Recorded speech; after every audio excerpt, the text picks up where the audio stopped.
All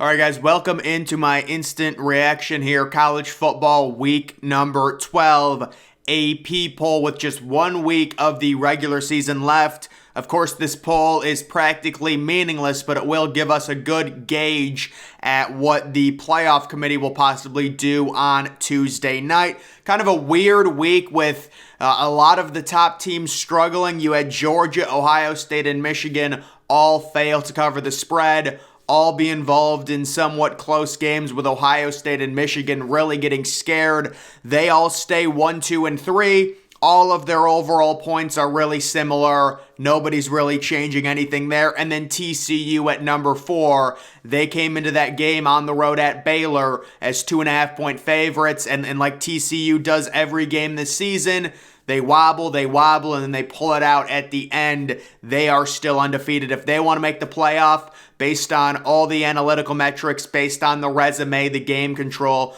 they do need to win out. If they lose any game, whether it's next week or the Big 12 championship, they will be out unless other crazy stuff happens. They cannot afford a loss based off of their FPI ranking being so low, their game control being so bad, and really no huge wins. They have a lot of decent wins because the Big 12 is really a kind of a solid conference, but there's no great teams. So it's harder to get a great win. Next, we have USC at number 5. They're up 2 spots. They got the win over UCLA. My opinions on USC really haven't changed.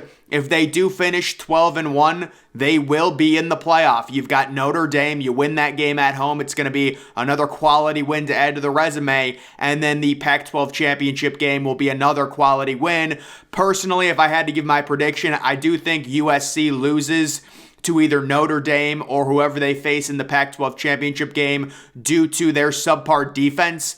But you do have to give the team credit. They find a way. Caleb Williams, UCLA simply couldn't stop him, and they end up getting that win. They were 2.5-point favorites on the road. Really good offense for USC, but I think a lot of us understand that this is not a championship, national championship caliber team. They have simply too many holes on defense. LSU at number 6, so LSU beats UAB.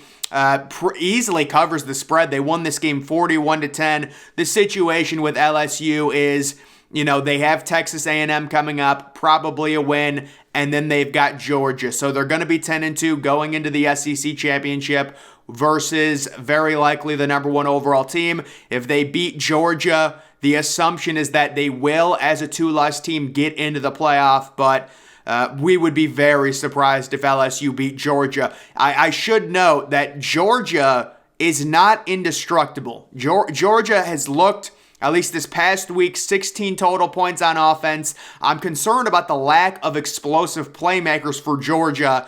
Now, it might not matter because it's very clear Ohio State is flawed, especially in their secondary. It's very clear Michigan is one-dimensional. And it's very clear TCU is anything but dominant. So this is a year where no one's perfect, and maybe Georgia is the best version of a complete team. But really, any one of these teams can lose in the playoffs. That's just my opinion based on how everything is going. So LSU, the expectation is they finish 10-3. They'll beat Texas A&M, and then they'll lose to Georgia, and they will be out of the playoffs. You do have Clemson moving up 2 spots at number 7, so they're in a position to possibly go 12-1.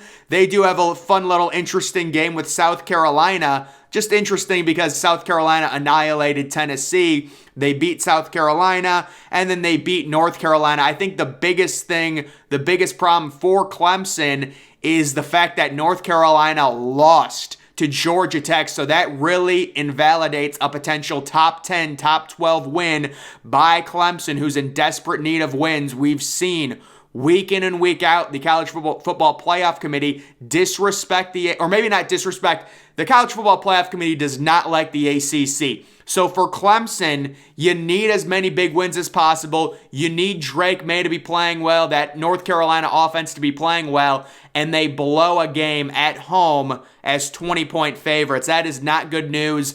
I don't think Clemson's getting into the playoff, but they would certainly have a case as a 12-1 conference champion. Normally, you take a look at the history. If you're a 12-1 conference champion, you're in. Now, this year it's a little bit different because Georgia, Ohio State, TCU could all go undefeated, Michigan as well.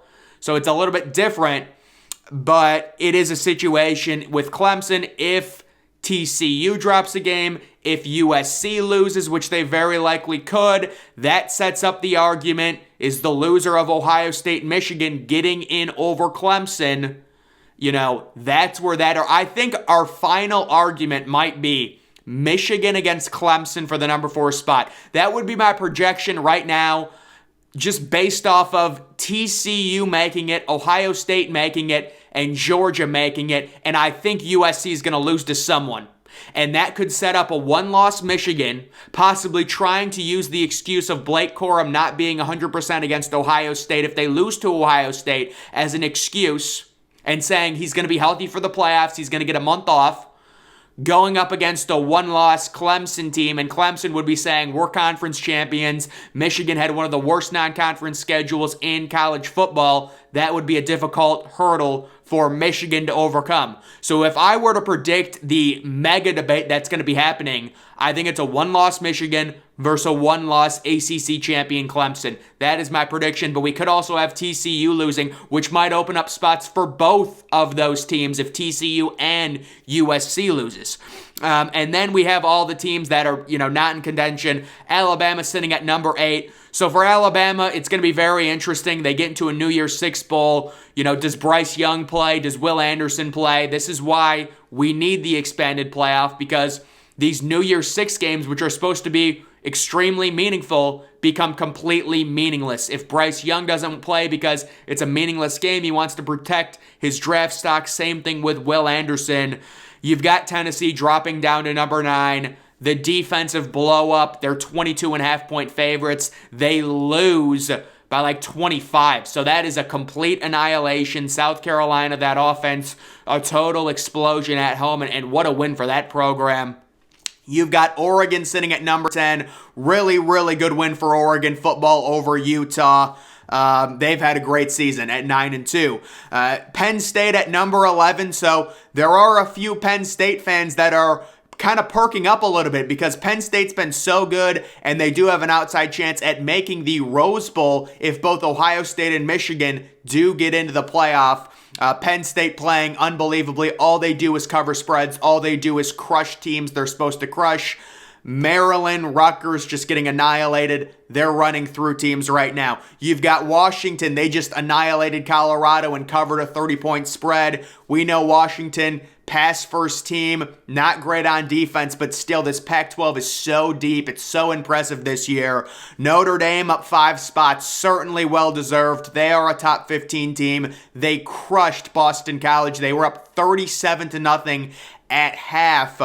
And they're on a warpath right now. They've got a huge game with USC on the road. If Notre Dame beats USC, that is huge for Ohio State. Because in my opinion, that gives Ohio State so much margin for error in terms of possibly losing to Michigan and still making the playoff. Because if Notre Dame beats USC, USC is out. And now Notre Dame is a top 10 team. And Ohio State has a win over Notre Dame, who would then be a top 10 team. So that's 2 good things for Ohio State there if Notre Dame does beat USC in that situation. Utah is down to 14. I still like Utah. They've lost some close games.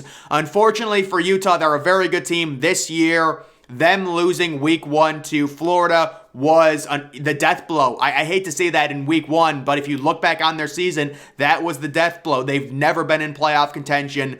They've never been a thought just because they have that loss to Florida in a close week 1 game in the Swamp.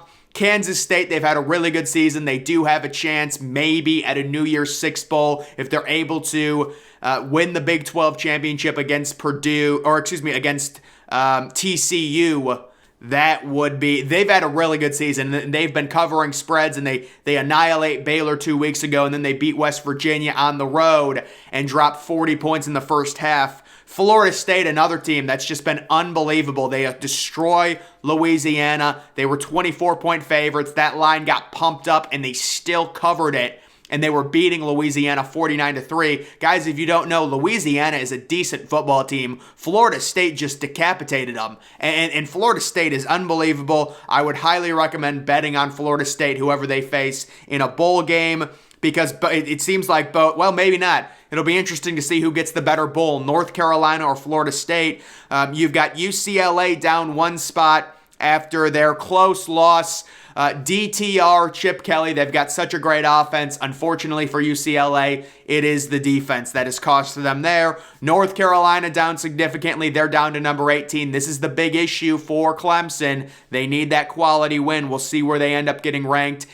According to the committee on Tuesday. You've got Tulane, probably had one of the more impressive performances of the week that nobody's going to talk about because it was on Thursday night. But in terms of ESPN FPI, they moved up 12 spots. That's one of the biggest moves of the week. And right now, I mean, you have to consider them for possibly going to a New Year's Six bowl. That would be huge for their program. Ole Miss is down 6 spots. I would drop Ole Miss down further. I just don't think they're very good. They got absolutely trounced in a completely non-competitive game against Arkansas. The only reason they were ranked as high as they were is because they had a very favorable SEC early season schedule. You've got Cincinnati at 21. They held serve. They easily beat Temple. They shut Temple's offense down, winning 23-3. They've got their massive, matchup against Tulane at home. Believe that's a Friday game, Black Friday game. Going to be great. Oregon State at 22. They got an impressive win, I think, against Arizona State, 31-7. Covering the 7.5 point spread. Really good win. Really good football team. Not great on offense. Oregon State, I would probably bet against them in a bowl game, but it would depend on the bowl matchup. You've got Coastal Carolina sitting at number 23. Their game was canceled against Virginia this week. Of course, the problem with Coastal Carolina, their starting quarterback Grayson McCall is out for the year.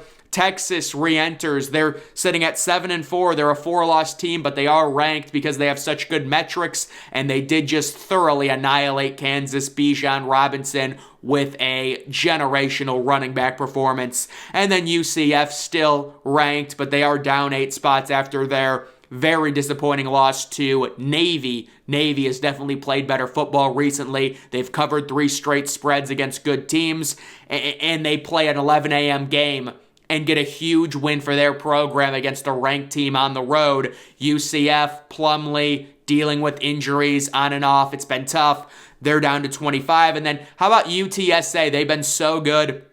They would be the 26th ranked team. They're the first team outside South Carolina. I think you have to do it for South Carolina, no matter how many losses they have, to beat the former number 5 team like that and embarrass them. You've got to give them some votes. Troy, such a great defense Troy has. They handled UL Monroe. Boise State, they've made a rebound this year. They've had a nice year in the Mountain West. Illinois getting a shout out for their performance against Michigan. Certainly if Illinois could have beaten Michigan, it looked like they were going to, they would be inside, I would say, probably the top 18 at this point, but they're not ranked. Iowa getting 5 votes. Iowa, they are what they are. It's looking like, unfortunately for the Big Ten, Iowa will be in the Big Ten championship game, and we're probably going to be watching a 34-10 Ohio State victory over Iowa in the Big Ten championship game. Louisville getting 5 votes. Very under-the-radar win for Louisville with their backup quarterback against a decent NC State team that's got a good defense. That's a good win for Louisville. South Alabama, very similar to Troy. Good on defense, very solid. Mississippi State, I don't know. I think Mississippi State faced East Mississippi or something. They faced an FCS school this week. Oklahoma State gets 2 votes. I'm guessing these people are just not watching. Oklahoma State got thoroughly dominated by Oklahoma. That game was not close. Arkansas gets 2 votes. They get a little shout out. Purdue, they barely beat Northwestern. I think we're scraping at the bottom of the barrel. And then Fresno State. I do like Fresno State. If Fresno State's quarterback did not get injured early in the season, they would be ranked. They're a really good team. But overall, guys, what we're seeing is there's 7 teams left for the playoffs. And it's really just going to come down to the Ohio State-Michigan game. Is it a close game? What's the context of it? What's the situation with Blake Corum? This is all stuff we're going to be watching throughout the week. You've also got the matchup between USC and Notre Dame. It's huge. Notre Dame could knock USC out and possibly be inside the top 10 with a win on the road over USC. TCU has Iowa State. Let's not overlook Iowa State. They are 4-7, but they do have really good metrics. Top 30 in ESPN FPI, even with that 4-7 record. They've got a very good defense. And then TCU playing in the Big 12 championship. You know, it does kind of feel like TCU, they're going to keep winning these close games, and then they're going to get trounced by Ohio State or Georgia. That's what it kind of feels like. But listen, if they do go undefeated, they deserve a shot. Certainly they deserve a shot. If they lose a game, they're out, in my opinion. Again, I think the debate comes down to a one-loss Michigan, whose only loss is to Ohio State on the road, versus a one-loss Clemson if they do beat North Carolina. Of course, if you're Michigan, you want Clemson losing to North Carolina, so Clemson is out. You want USC to lose one of these next two games, so they're out. And that really opens the door completely. Even if you lose to Ohio State, you can try and spin the narrative and say, oh, Blake Corum wasn't 100%. I'm thinking that's what they might do if they lose, and it is smart. We'll see what happens, but that's just my thinking when it comes to the playoffs. So, guys, that is going to do it for this video. Make sure you're following me on Twitter. Link to that's always in the description.